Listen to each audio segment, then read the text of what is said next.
Hey y'all, this is Haplin with HighLevel, and I am here hosting a very special masterclass. Here on the call, we have with us WhatsApp Master Dillon. Chris, say hi. Hi guys, how are you? Good. Okay, sweet. We're so happy to be here. Like I said, this is going to be about WhatsApp. Dillon is WhatsApp extraordinaire inside of High Level and has graciously made himself available to teach us, to teach the community what he knows about using WhatsApp in High Level, how to get results with it, how to implement it, set it up, and launch. I do want to say before we even dive in, just right up at the top, that this masterclass is accompanying an actual playbook. This is the first time we've done this. Dillon made a full WhatsApp playbook for us, for the community. I'll make sure that you guys know how to get access to that. But it's a great supplement to this masterclass that we're doing because we're going to brush on the surface, talk about some strategic elements, um, and teach you guys a lot in this masterclass, but there's even more that's in the playbook. So if you head over to our university, you can watch a full recorded course, a walkthrough, an implementation playbook on WhatsApp for High Level that Chris has made for us and for the community. And so this is a great pairing. Once you're done watching this video, if you want to learn more, if you want to go in depth, actually get a step-by-step instructions, click this button, then click this button, then click this button from start to finish. The playbook is going to be fully robust and go way more in depth than we're able to go here. But this is a great chance to get our hands dirty, get our feet wet, whatever you want to call it, with WhatsApp, kind of understanding the premise of WhatsApp and the overview. So with that, I do kind of want to have you start out, Chris. Start talking to us about your orientation toward WhatsApp. What got you into it when you saw WhatsApp in High Level? Obviously, you went full in. You dove into the deep end, and I'm curious what drove that for you. How have you been using WhatsApp in your business, and how has High Level provided some of that value to you with its WhatsApp integration? 100%. Really, really good question. So it's probably worth noting that I was diving into WhatsApp before High Level had the functionality on it as well. So I Amazing. was screaming out for High Level to have it internally and bring it all into the system because that's been the core system that we've used. And up until it was capable enough internally in the system, I was having to connect up third parties and I stumbled across it when my previous business to what I do now was focusing on paid advertising and specifically running lead generation adverts for businesses and bringing leads into them. And we were losing clients left, right, and center because they just weren't following up the leads. And we understood the importance of that follow up, which I know is talked about in a lot of other masterclasses and pretty much echoed throughout the high level universe that follow up is your most profitable avenue that most people neglect. And having a look at the different ways to do that, the different ways you get engagement, the ways that you can get replies, kind of across the board. And for us, email is good, and when it's done really well, it can be done really well. That makes sense. When it's done really well, it can be implemented and have good results. But when we discovered that WhatsApp had the capability on Meta's side to be able to automate messages out and make them interactive, it just pales. It makes email's engagement rate look minuscule at that point. One of the stats I was researching in advance of the summit before the talk was the average click through rate on emails will be hovering between sort of 2 and 3%, that kind of mark. The average reply rate for WhatsApps when you've got buttons in them is over 55. Now Wow. the open rates are in the 90s for both SMS and WhatsApp. They sort of hover a lot lower for email as we all know.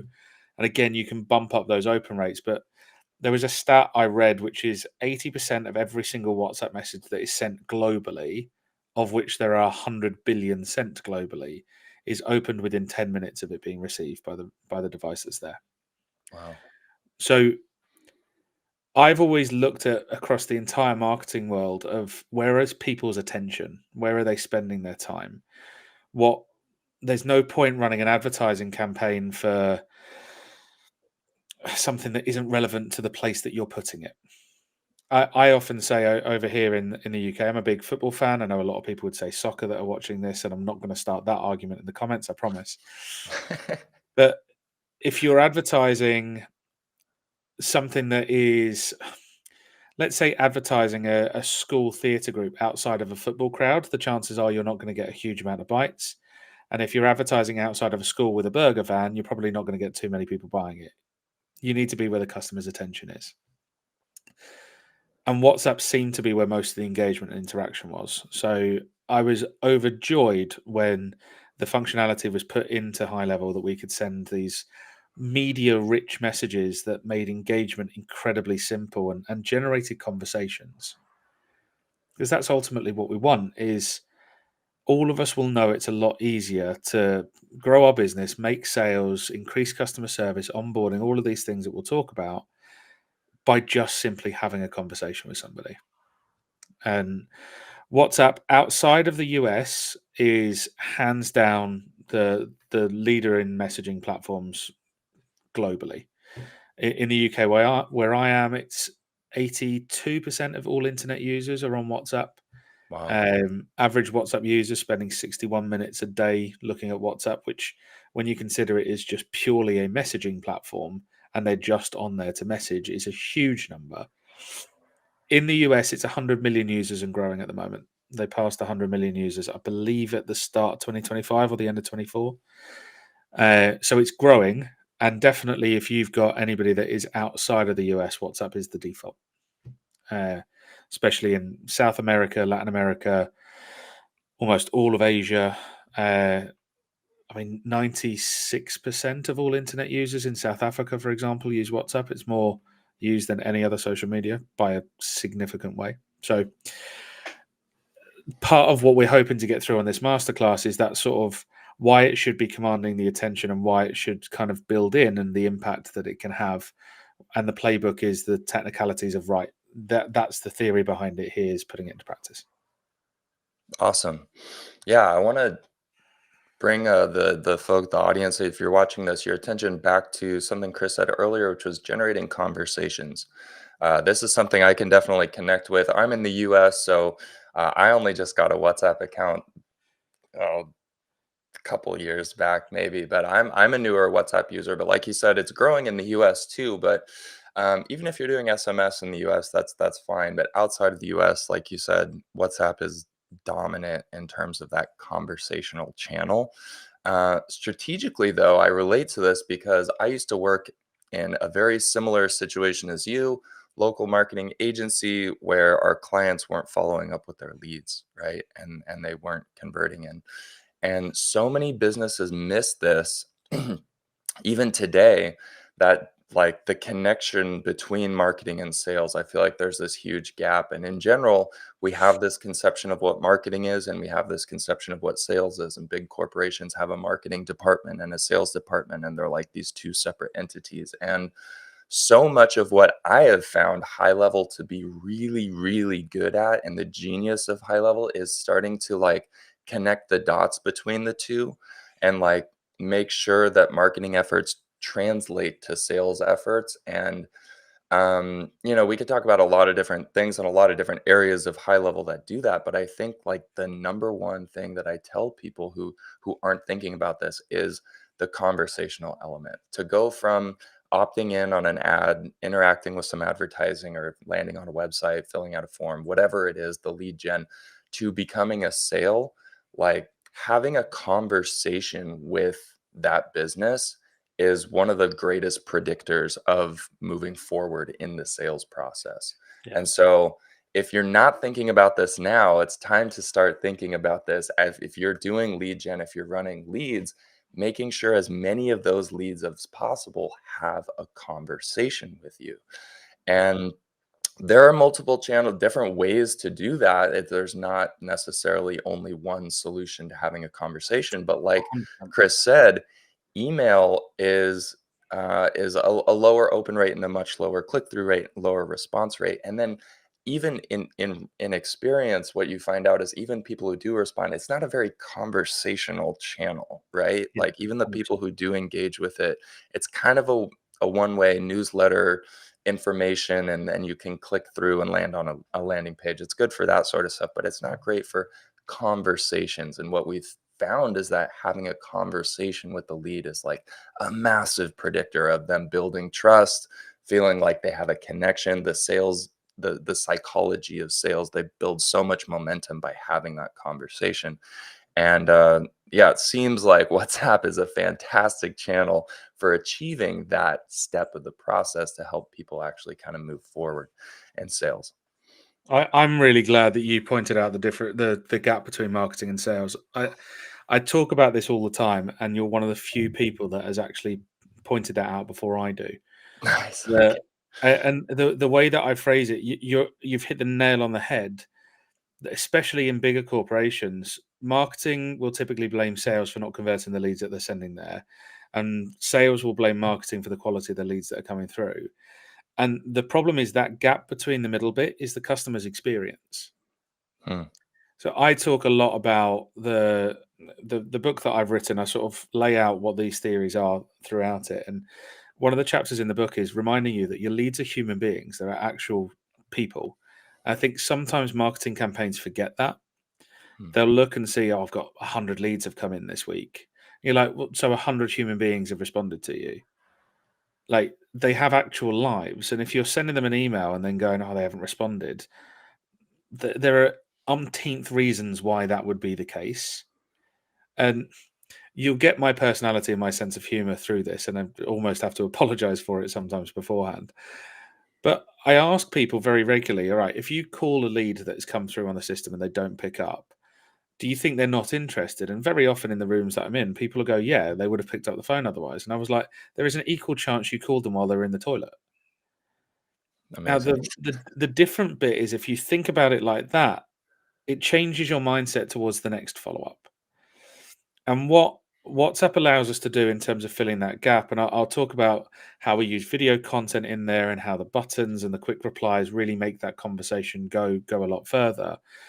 Is I want to make it hyper easy.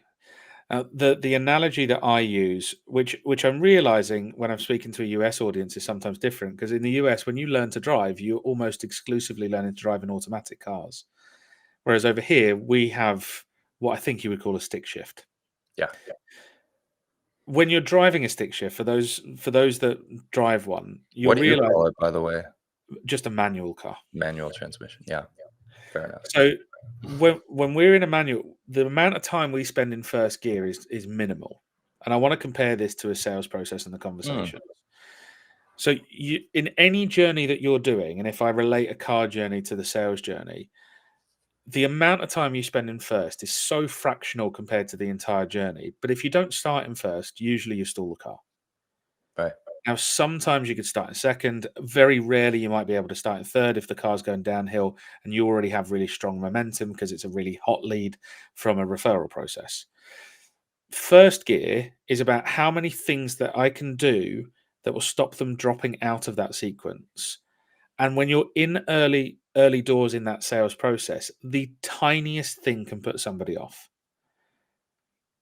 Now, one of the things that I talk about is the importance of video and WhatsApp, and I kind of want to stress that because you just don't get that functionality with email. You can put videos in email, but it relies on them clicking through and opening wherever it's hosted, and you're not attaching one because otherwise it would fall into every spam folder in the world.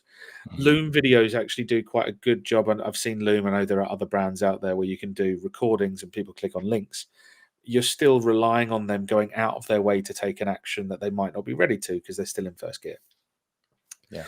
So I want to share one of the slides that I have for the at the summit as Level a up. bit of a level up, yeah. And if you saw me do the talk, you'll understand the point that I'm making here. Specifically, I'm going to do this slide here. Now, I don't know how this is going to appear on the screen. Haplin, you tell me what that looks like. So I'm going to add this to the scene, and Perfect. yeah, there we go. This is I need to explain this whenever I get this up on a screen, right? This is one of my favorite sentences in the world. And the reason this is one of my favorite sentences is I could write this sentence down and there are 7 words in it. and it has 6 different meanings based on the emphasis that I put on on the individual words. So if I was to say, I didn't tell you to punch him, Right. it's different to I didn't tell you to punch them. It's different to I didn't tell you to punch them. I didn't tell you to punch them. I didn't tell you to punch them. And I didn't tell you to punch them are all completely different sentences. Yeah. The reason I bring this out, and it's a bit of an exaggerated like example of it, but the reason I talk about this is if I write that sentence down and it's in purely text-based marketing, whether in a text-based email, text-based SMS, even in your landing pages, what you're putting out there, I have a 1 in 6 chance of you reading that sentence the way that I wrote it. And if you take it the wrong way, because you didn't have your coffee in the morning or you didn't wake up on the right side of the bed, you're going to read that and go, I won't bother. And Mm. spoiler alert, I'm never going to know because every time I read that sentence, I'm reading it the way that I wrote it. Now, by utilizing video content in WhatsApp, I can automatically have my tonality correct and I can say it so that you understand exactly what I mean immediately. There's no ambiguity. And where you come from a good place of service as part of that, that makes sense. Now, how we implement this is let's take inbound inquiries. That's where most people implement this into their processes. And I'll talk about different things that are really effective, but inbound inquiries is normally number one for most of the people we work with and most of the people that I speak to. The second an inquiry comes in, I don't need to go into the stats. Everybody will realize that the quicker you get back to that lead, the more likely they are to continue, converse, become a sale, everything like that. Yeah. Which there are crazy stats that Yeah. support, and particularly for the first 5 minutes. I did a whole presentation on this. Following up the lead in the first 5 minutes Mhm. is absolutely paramount, which is another reason these channels do so well. WhatsApp is such a huge, important factor because people actually look at that within the first 5 minutes too. A lot of Oh, people will see an email and think I'll get to that later or whatever. And by the time they even get it, it's not your fault. If you even if you send the email within 5 minutes, it's just the way that it goes that they've already lost momentum in the sales process, psychologically speaking. By yeah. the time they read that email, they're like, oh yeah, that's right. I did fill out that form yesterday or whatever. It's the psychological element for the prospect going through the process. The second they fill out a form, their job is finished in their mind. And Yep. it's heightened even more from social media advertising because their brain goes right back to the endorphin hit of doom Yep. scrolling. Hmm. So I want to grab their attention immediately. And I think Alex Hormozy shared a few videos recently where he talks about a company that he's worked with who has like a 55% close rate from lead because they pay one member of staff and her sole job is to call every lead within 60 seconds. And I don't disagree with him. My contention with what he says is that implies that leads are only coming in within the hours that she would typically work. You're not calling a lead that inquires at 1 o'clock in the morning, no matter how good you are. And it relies on the fact that the volume of leads she's taking in means that she isn't on a call with another lead at the time where another lead comes in. Yeah. So I would contend that alongside that, and I think that's a good strategy, by the way. None of that is downplaying, like have somebody call them quickly. But I think you need to have something immediate. And if at the point at which somebody's making an inquiry, your immediate response is a WhatsApp that can go within 10 seconds, that has a video of you that looks something like, hi, Chris here. Thank you so much for putting the inquiry in. This video is going to explain all of the next steps and also answer a few questions everybody normally has at this stage. And if you want to skip the step where we try and call you at a time that doesn't suit you, press the button below and you can click in and book some time with us. And then you answer the FAQs, frame your fees. What you're doing is you're taking somebody's attention from what might have been a minute or 2 minutes from having seen the initial contact or website, and then turning that into 3 or 4 minutes because they're watching you. They're building trust. Like they can hear a human being's voice. None of the words are being misinterpreted, and you're leading them towards engagement, Nice. which kind of neatly comes onto things like quick reply messages and quick reply buttons, I should say, in the Yeah. template messages that you can send on WhatsApp, which we'll talk about in a couple of seconds. Yeah, totally. I mean, that's this. I think this is a great time. I think we've talked a lot about the strategy. Um, And now we're kind of starting to transition our way into some of the tactics, and I think that's a great place to go next. I'm curious if you, yeah, like, obviously, for any business who's not currently implementing conversational follow-up, uh, this is like a 0 to 1 change. Just, like, turning that on is the most important thing that you can do to increase Yeah. your lead conversions down the sales pipeline, right? So we've kind of addressed that. But once you have turned that on, I'm sure that there are some tips and tricks. You just explained the importance of video and how that can help. I didn't tell you to punch them, right? Making sure that you're getting the right message, the right tonality, and also like building trust, reinforcing your brand identity with the with video, more rich media, right?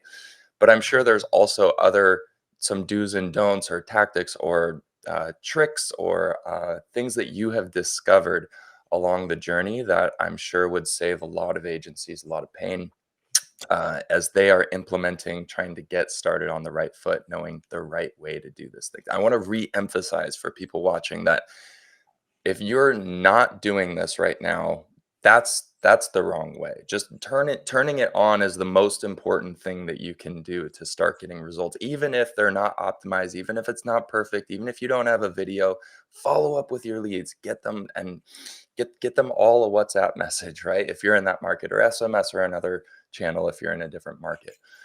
But, yeah, so I don't want anybody to have any excuse of like, "Well, I'm not doing it perfectly like Chris is, so I better not follow up," right? The most 100%. important thing is to be following up. If you turn it on, even if it's not perfect, you're gonna get results with it.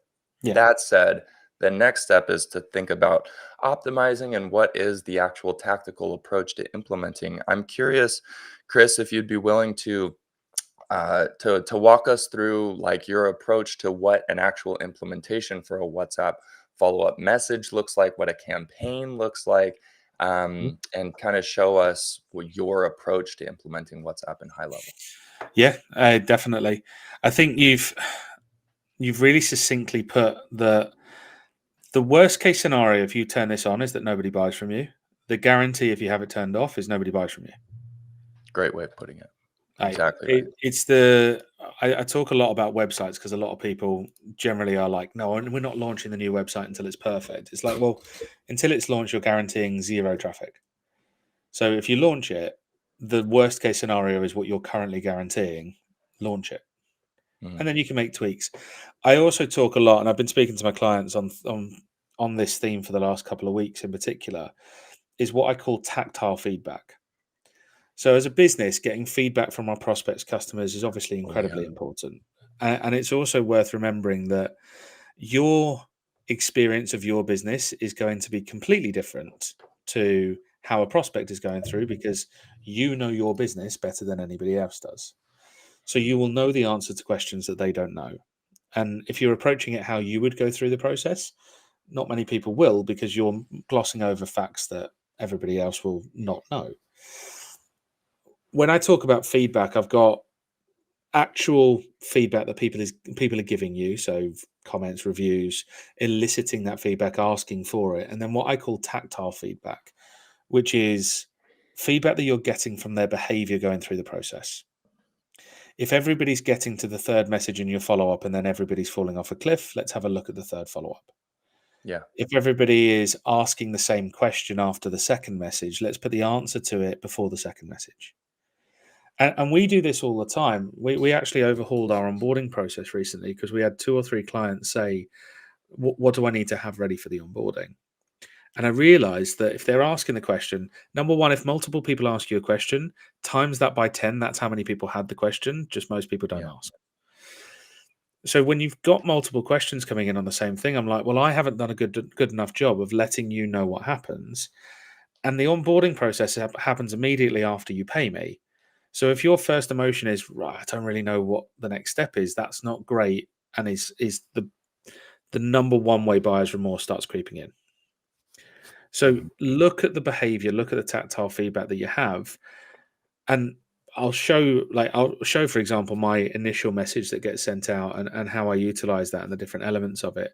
Because I can start seeing, right, where are people dropping off, what are the stages, and where can I tweak and change based on that behavior. And very often, I talk to a lot of businesses that think, right, from lead, the next step is, let's say, booking an appointment. I know not every business is going to be like that. I'm just going to use the sort of service approach of lead comes in, book a call for ease, but you're going to know how it kind of applies to your business and the variance. Mhm. But most businesses will say, right, this is the second step, and it's like it's not the second step. It's like the 10th step. The first step is send them a message and they open it. The next step is get them to engage with the message. The next step is have the reply. The next step is get them to watch a video. There are all of these steps in between. And if you're trying to get people to leap from here to here, loads of people might try and they'll only get halfway and they'll give up and you'll never know. And this is the thing. It's where the marketing department will turn around and go, I've sent you leads. And the sales team will say the leads weren't very good. It's like, no, their experience wasn't very good. Yeah. Rory Sutherland said this brilliantly once, and it was relatively controversial, but he said, in his mind, the attributed value in a restaurant to the chef and the person that cleans the floors should be the same. And Mm. obviously, in reality, they don't get paid anywhere near the same. Yeah. But if you walk into a restaurant where the food is lovely, but your feet stick to the floor because nobody's cleaned it, that's going to have as much of a detrimental impact on your experience as a lovely floor but crap food. Mm.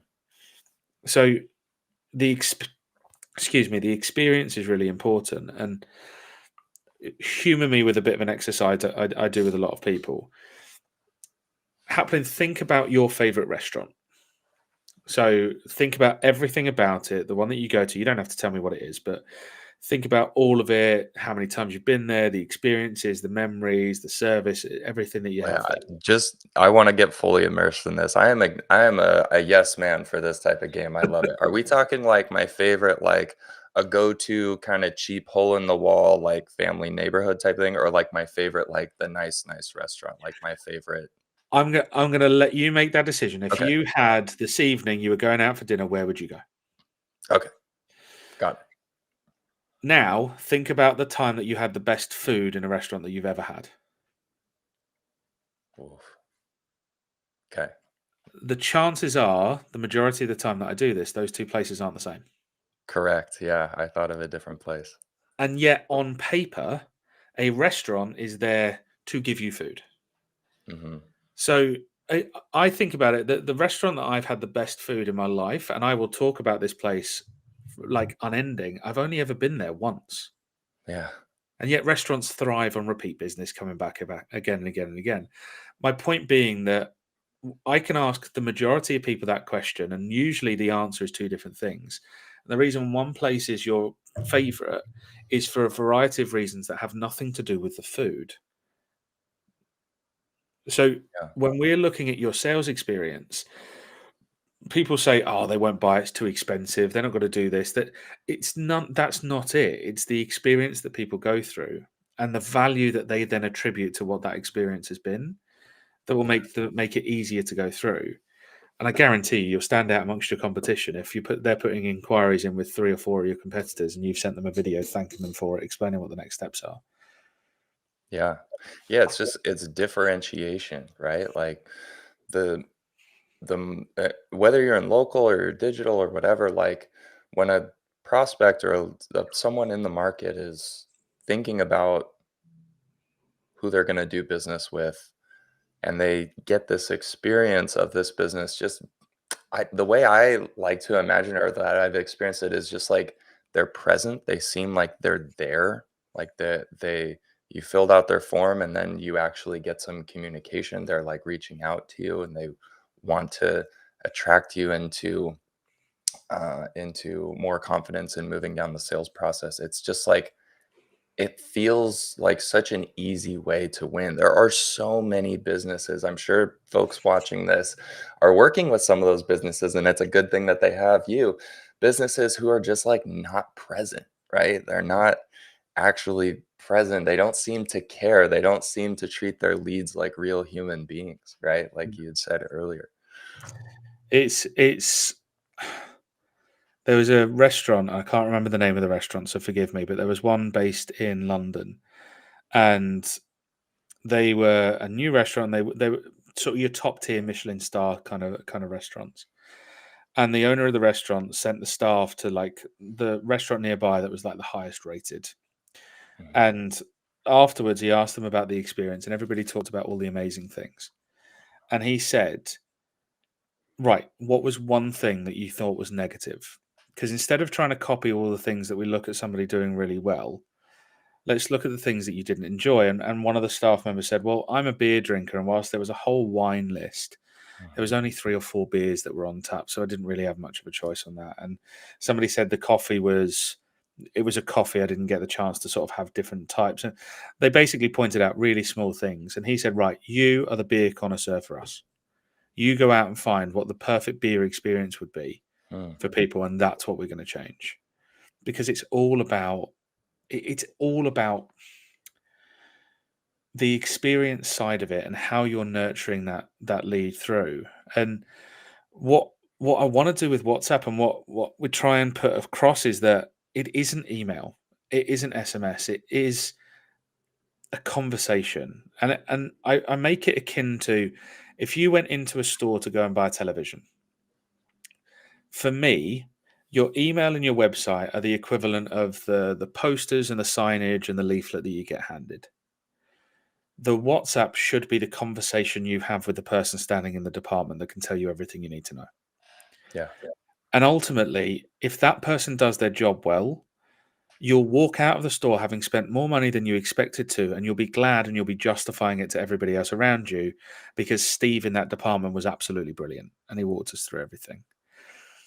WhatsApp isn't email. It is not received the same way as email. And this will apply to SMS as well. Mhm. Haplin, if somebody sent you an SMS and it was that long, my first emotion is, oh, dear God, what have I done? What have I done? I'll look at it and I'll just go, who have I annoyed that they've sent me 3 paragraphs? And yet I see sometimes when people are implementing WhatsApp and email and they do that, it's just not going to get noticed. Mhm. I, I want to share my screen for what my first message is when somebody first inquires with a business. So you Beautiful. Please hit us with it. you've seen the I explained what the video says. So the video that you can sort of see here, what I'm Yeah. saying in the video is that I go on to talk about FAQs and I talk about pricing and the questions we always kind of get asked at that stage. But you'll notice in the actual text body of the WhatsApp, there's very little text. It's welcome to WhatsApp automation for businesses. Please watch the video above. If you have any questions at all, let us know. And then a little footer message that just says, struggling to see the video, click here. If there are ever any issues with the video playing on their device, I want to cover all of the bases. Right. And then the video is aiming to get you towards the buttons that are below. Now, I'm going to sound like a bit of a hypocrite when I say this bit. I said that I don't believe from initial lead to booking in a sales call is that first leap. But you'll notice I have a button there for it. Mhm. Book a consultation. Yeah. Very certain personality types, very, very direct personality types, will just be, I don't need the fluff. I know what I want to book a call. For Mhm. them, that's the reason that button is there. That's one of the 2 reasons that button is there. That's like, being able to start the car in 3rd gear if you're already headed Yeah. downhill, that situation. Right. If Yeah. I get an existing customer send somebody my way, they've already kind of been sold to by my clients before they come to me. So they might have already seen what the client is doing and how they're implementing it. So they don't need a demo on my side of what it looks like. Yep. Now, one of the little tricks that we can do in the system is all of the 3 buttons that you see on the right hand side there, the automation demo, book a consultation, and our services, are what are called quick reply buttons. So they're Yep. buttons that you can add at the bottom. You can actually have up to 10. I don't recommend any more than 3, because if I was to add a 4th message here, it would just make the 4th button see all options, and you only get 3 anyway, and it just doesn't feel as good. Oh, I see. It automatically just the 3 is the max Automatically you'll see condense it. unless you do click Yeah. all options. That's a great tactic right there. Like, just these little bits of wisdom that come with experience of like, "Hey, if you do more than 3 buttons, then it's gonna collapse them anyways." Yeah, yeah, great value. There are some scenarios where that makes sense, but generally speaking, in the context that Mhm. we're talking, just keep it to 3. Um, Now, one of the tactics that we can use is when somebody presses that button, the automation from a technical side, and the playbook will go through this in more detail. I'm just going to gloss over it. But we set up an automation that is looking for somebody pressing that button. The automation is customer replied, and we filter out the exact words of that button through the channel of WhatsApp. The playbook will touch on exactly the technicalities on how to do that. So when that button is pressed, I can send another message in response. But I can do more than that, because then pressing that button is a trigger point for an entire workflow. So internally, if somebody presses the book a consultation button, not only do they get a response, their opportunity also moves to a stage of soft interest or Yeah. indicated. There's also a task raised for the sales team to call them. They're also tagged with sales interest. Their engagement score goes up by 20. Like, Wow. somebody that clicks the I'm interested in booking a consultation, they light up like a firework in our system for us to go and call them. Amazing. So Like internal notifications and tasks yeah, and that sort of thing. Wow. if you, I'll come back to this message in a second, but one of the perfect examples that we have is, let's go into WhatsApp keywords, and I need to reschedule. And just so you guys know, Chris has got a lot going on this screen right now. I speaking from personal experience as a high level customer, my workflow set does not look quite that big. And what you'll learn in the playbook is not necessarily going to be that robust. I hope nobody's feeling Oh yeah, overwhelmed no, with it's that. not. A good like set of a couple solid workflows that you use Yeah. all the time is the way to go for sure. But definitely, Chris, you have built out quite a workflow set Oh, there. there's one that I sent to one of my colleagues earlier on, and I said, "Do you want to have a minor heart attack? Come onto my screen at the moment." And that shows it was there. And she just went, "Nope, nope." So, Yeah. this is a bit of an example, right? When we send out meeting reminders, and I'll talk about the three top use cases that I would recommend. Is when somebody wants to reschedule, they'll press the button that say I need to reschedule, and yes, it sends a simple WhatsApp back to them. But then Mhm, it also looks, right, do they have the client tag? And if they have the client tag, notify Neve in the team, who's the office manager. She'll then go and reach out to them and make sure that if they haven't rescheduled through the links that we've provided, that she's proactively going and doing it. And you can see it raises a task as well. mhm. And if it's part of the sales process, so they don't have the client tag, the entire sales team get notified and the opportunity moves to a different stage, which is contacted action to be taken on our side, and a task is raised for the head of sales. So you're starting to, this is what I mean by those behavioral identifiers, that tactile feedback, what's happening at what stage, and how you're going through it. Yeah, And what I want to do is I want to take people on that bit of that conversation journey, shall we say, where I'm eliciting them to just press buttons and start engaging. And the automation demo that you see in that message goes brilliant. Here's an example of how it can work. I'm going to get you to pick a card, and they get to the choice. The two buttons on the next message are red or black. And if they press black, it will go brilliant, spades or clubs. And then if they press either of those two, it will go king, queen, or ace of clubs, for example. mhm, It'll then say, what's the point in this? Well, I've got you to go through this journey, and I'm calling people out because I get to show off because this is what I provide. But I'm calling yeah, people out. Number one, I've just got you to reply to 5 WhatsApp messages. And if I attempted to do that with email, you would have had an aneurysm and nobody would have gone anywhere near it. right, Number two, I could be using this process to qualify people in and out and only present them to book a meeting in with the team or take the next step if they meet certain criteria I've laid out before you've even spoken to them. mhm, And number three, I've got them to build trust and I've captured their attention, again, what I was talking about earlier, and kept them in conversation for longer with them being fully aware it's an automated process. yeah, So normally what happens at the end of that is they pick a card. I say that there are 3 buttons that say, I could use this. This might be useful. I will never use this. And this is important. I want to qualify people out as much yeah, as I want to qualify them in. And the ones that say, I will never use this, they get tagged in the system, not interested. Brilliant. Thank you for telling me. Goodbye. yep, But the ones that say, I could use this, brilliant. Next steps is for us to book a call. Here is the link to go and book a call, which they already know that's the next step because I said that in the video and there was the button in the first message anyway. beautiful.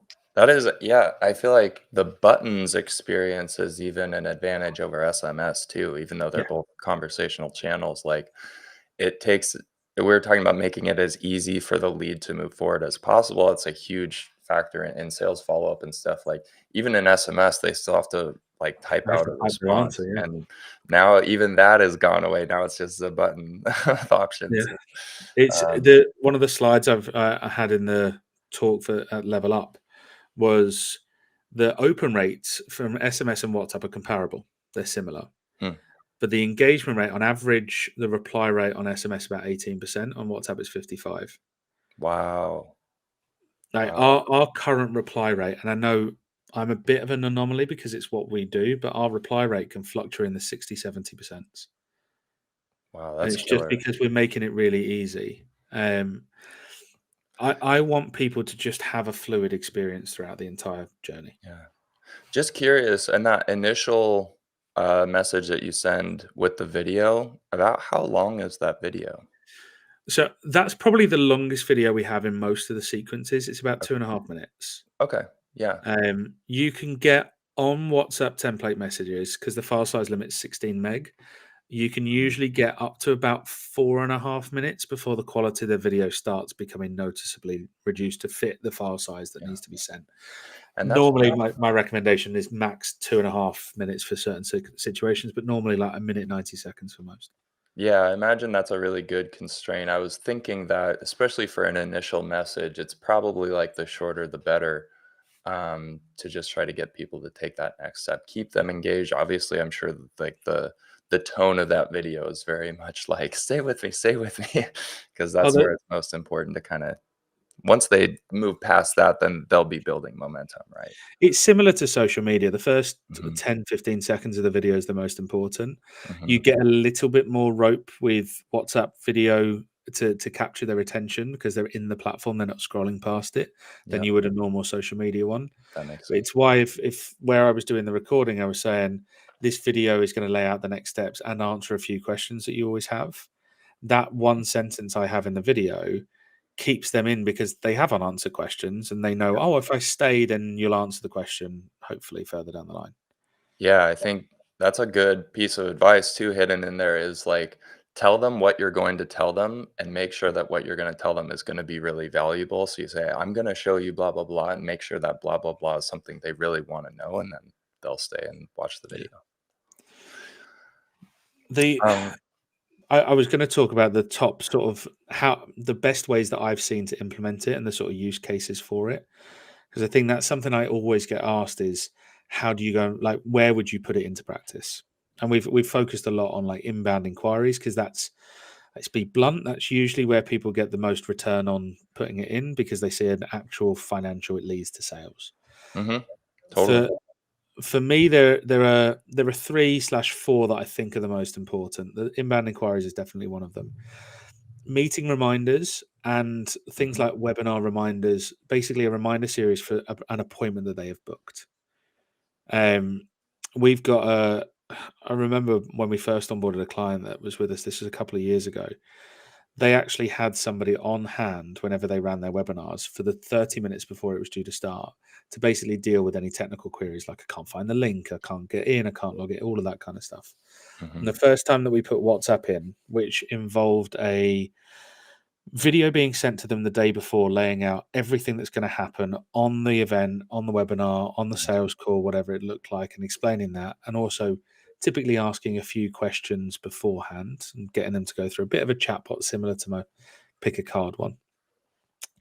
Um, when he messaged us 5 minutes before the webinar was due to start, saying nothing's working, nobody's turning up, nobody's asked any questions, and he was panicking that nothing had gone out and nobody was going to turn up. And actually, all of the questions that he was there to answer were being answered by the automation, and they had a 20% higher turn up rate than they would normally have. And nobody asked for the link. His show up rate amazing. went from about 42%. It hovered between 42 and 50, and the show up rate went up to 63%. Wow. So, and the conversion rate, he also noticed the conversion rate after the masterclass had gone up as well because people were primed that there was going to be an offer in the videos that were being sent before the actual thing started. So it didn't come as a Yeah, surprise. and it's yeah, they're being primed, and also it's just, like, more connection points, more sales momentum is being built. Sales psychology-wise, the people are like, "Oh, this business is clearly on it. They are prepping me so well for this." Like they feel more connected before they've even got on the webinar. They feel like there's already trust building. Like the sales momentum builds when the business is just present, when it's Yeah, reaching out to them, when it's on top of its stuff. It's very professional, right? There's so much trust that's built up in a solid, responsible reminder sequence. yeah. And it's again, it goes down to the attention. Hmm. Who's more likely to buy coming in? Somebody that's watched and engaged with your messages between watching videos and interacting for 10 minutes versus somebody that filled out a form 3 days ago. Yep. It's still important to have those sequences. I think businesses fall into three categories, especially with reminder sequences. Number one is that they just send a confirmation and hope and pray that they turn up. Hmm. Number two, and this is something that High Level has pushed massively, and I'm a huge, huge supporter of it, is having a sequence that reminds people to get there. I would say there should be a third category which you lean into, which is less of a reminder sequence and more of an excitement series. Yeah, like a What can I ramp put up. in that yes is reminding you of it, but also going, tomorrow's the day.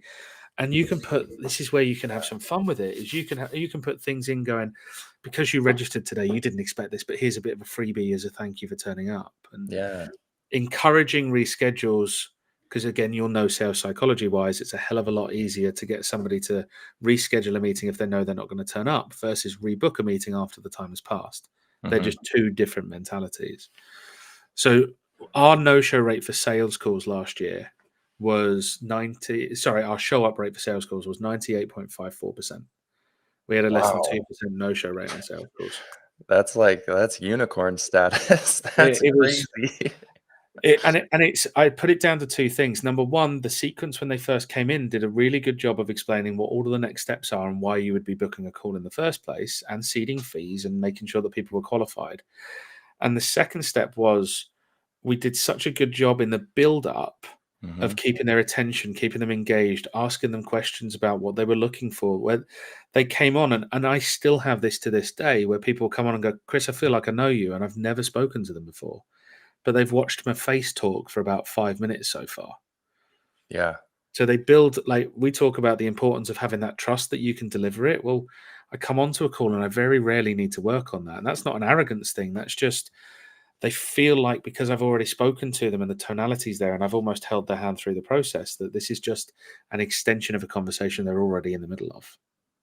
that's awesome. Yeah, makes a ton of sense. I want to mention one other thing too, which is like we you when you shared your screen, you showed all these other features that you're using in high level, and that is Mhm. kind of you the beauty of running WhatsApp through high level too is like we're already getting into like it implies the rest of we're using calendars and we're using uh, workflows for sales teams and reminders and all this different stuff.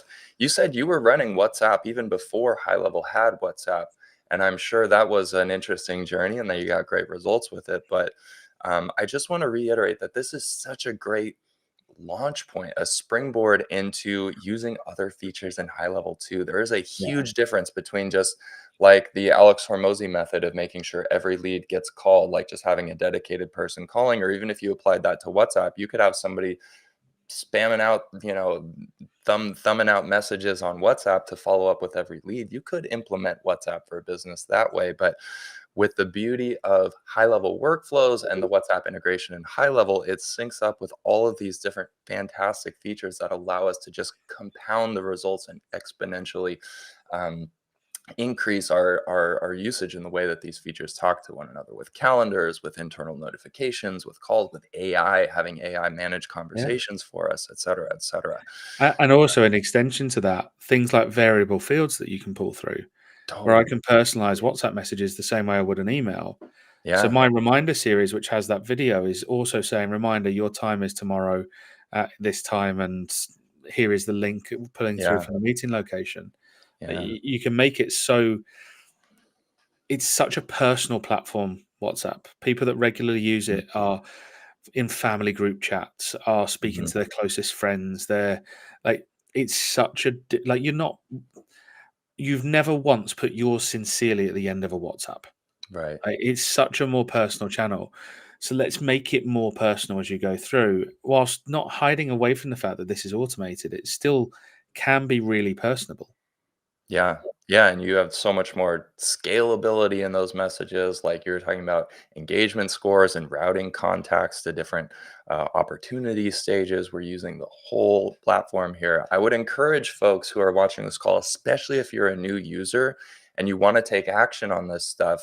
This is a great way to kind of build a roadmap for yourself with high level implementations. Like step one, just get WhatsApp set up and make sure every single one of your leads or your clients' leads gets a WhatsApp message, right? Gets that follow-up. That's the 0 to 1 change from not doing anything to now we're at least, like, following up. And then step 2 is you can start to, branch out to building out that sequence, adding a video, some of the tactics that we talked about, the button replies that Chris was going over. And then step three could be um, driving the next step in the sales process after that. With if it's going to be booking an appointment, then you get to go set up a calendar and set up a reminder sequence. And it's just such a great way to kind of go bite by bite to using more and more of the high level platform, which is a huge advantage of WhatsApp inside of high level specifically, because all of these features integrate with themselves with workflows. And there's so much going on with high level, it can be so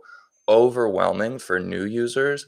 I deal with this all the time. And so having this idea for what's the first step I'm going to take, it's going to be that 0 to 1 change. It's going to start getting me great results fast, that 0 to 1, and then see where I can go from there. The one thing I want to add on, chapter 3 of the playbook itself Okay. is very deliberately at the start, and it's called the warning. The warning. When you send your very first WhatsApp to somebody, as in when they receive the first WhatsApp they've ever received from you, Meta has a warning associated with that. So on the recipient's device, it will pop up saying, "This is a number that isn't in your phone. What do Mhm. you want to do? Block, report." Different devices have slightly different warnings, but every device has a warning, and all of them have at least the block button on it. Interesting. And what we find is that sometimes when people go into this, they either aren't aware that that is there, or they're sending out messages that aren't expected, and they can get blocked really quickly. So Mm. the reason the chapter is so early in the playbook is I need people to understand that because it's so much more personal, it isn't a great cold messaging platform. You'll get banned really, really quickly because it's so easy for them to block you. But Mhm. what Meta is looking for, and this is something that's really prevalent and probably one of the best bits of advice I give, because Meta is looking for engagement and replies. It knows that your open rates are going to be massive because it knows what WhatsApp's open rates are. It's looking for replies. And here is where we can have a bit of fun, because the Meta will start you off, if you're a verified business manager, it will start you off at 1,000 messages a day, or 1,000 unique conversations, I should say, a day. If you're not verified, you can still set it up. It just limits you at 250 a day. So you start at two Plenty. different levels depending on whether you're verified in the back end of Meta. That's not pay for verification or anything, it's business portfolio verification. If over a rolling 7-day period, 500 people reply to your message, which is half of your current limit, Meta will bump you up to 10,000 a day. And again, if over 7 days, 5,000 people, which is half of the limit, reply to you, they'll bump you up to 100,000 a day. And then the next tier above that is unlimited. So they're the 4-tier rate limits. So Meta really, really wants to see replies. That's what it's looking Gotcha. for. And here is where we can have a little bit of fun, because remember I said there is that "I'm not interested" button, or "I will never Mhm. use this," or some sort of overtly negative "qualify me out" button. Mhm. There, I'm not going to swear on this masterclass, I promise. Good call. One of one of my buttons post an expo is telling me to leave you alone in no uncertain terms, because Yeah, that's my yeah, personality. And yeah, that's one of the buttons. yeah, If I sent 1,000 messages out and 500 people press the "I'm not interested" button, Meta will upgrade my account, yeah. even though 500 people have told me never message me again, and I just tagged them in the system. But importantly, they're pressing the button. They, as a prospect, feel vindicated that they're taken out of that sequence, and they Mhm. haven't pressed the block button. Yeah, it's an alternative to getting blocked is and you even make it more negative than the block button Yeah. almost to attract Like, them. "Please never message me again. I'm Yeah. not interested. I will never spend money with you. I'll never buy." Like, that one button, as soon as they press that, by the way, the warning disappears. Oh, So on some devices, there's a more prevalent warning right at the bottom of the conversation. The second they press the button, Meta goes, "Yeah, no, you're good. You're good. We'll leave you alone." And in other devices, the warning's slightly above the first message, and when you reply, it pushes it up into the heavens of that conversation. Either way, Meta, once they see that somebody's replying to you, they're fine. yeah, And it's why that's so important to get that reply engagement and all of that. It's yeah, I would have been remiss if I didn't mention that in it. And it's why chapter 3 in the playbook is so early, and you need to do that one before anything else. totally. Yeah, that makes a ton of sense. Speaking of the playbook, I do want to just show people really fast how they can find the playbook. Um, oops, that's not the screen I wanted to share. Let's stop actually really quick. Sorry about that. Let me share a tab with y'all. Mm,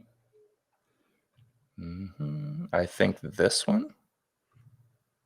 There we go. Okay. So if you are in your agency settings, what I want you to do is click University, and then click Go to HighLevel University.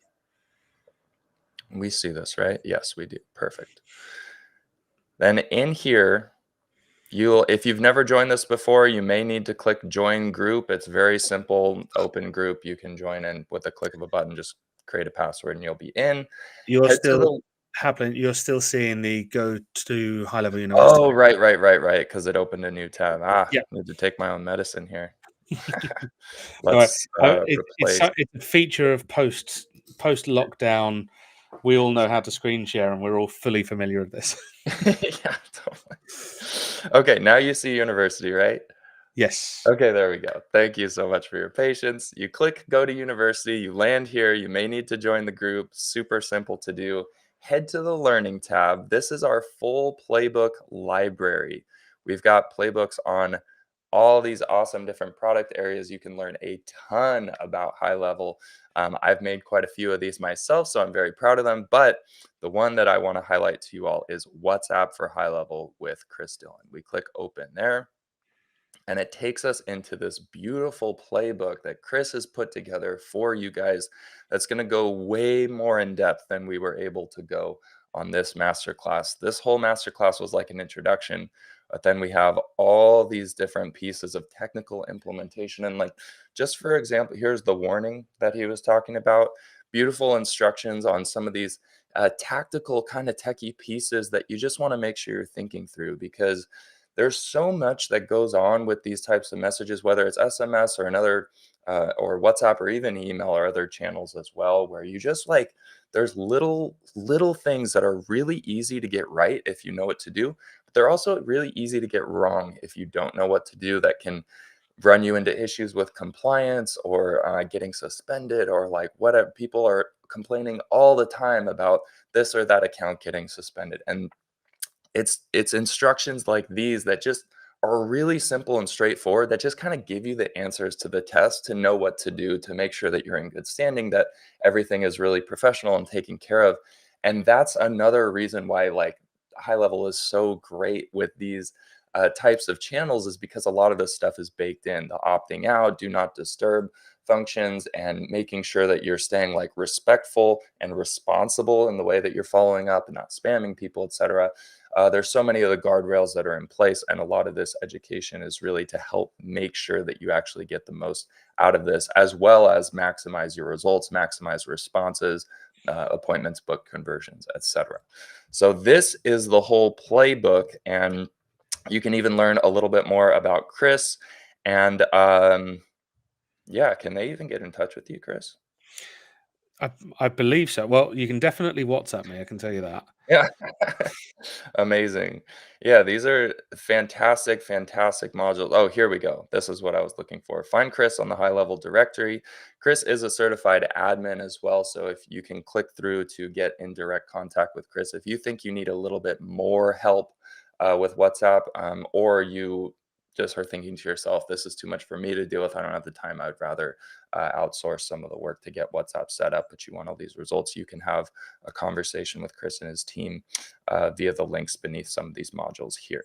So I just wanted to yeah, shout you out and promote you a little bit. I know we didn't plan on that, so I hope that's okay that I give you a little bit of More than promotion. okay. I appreciate that.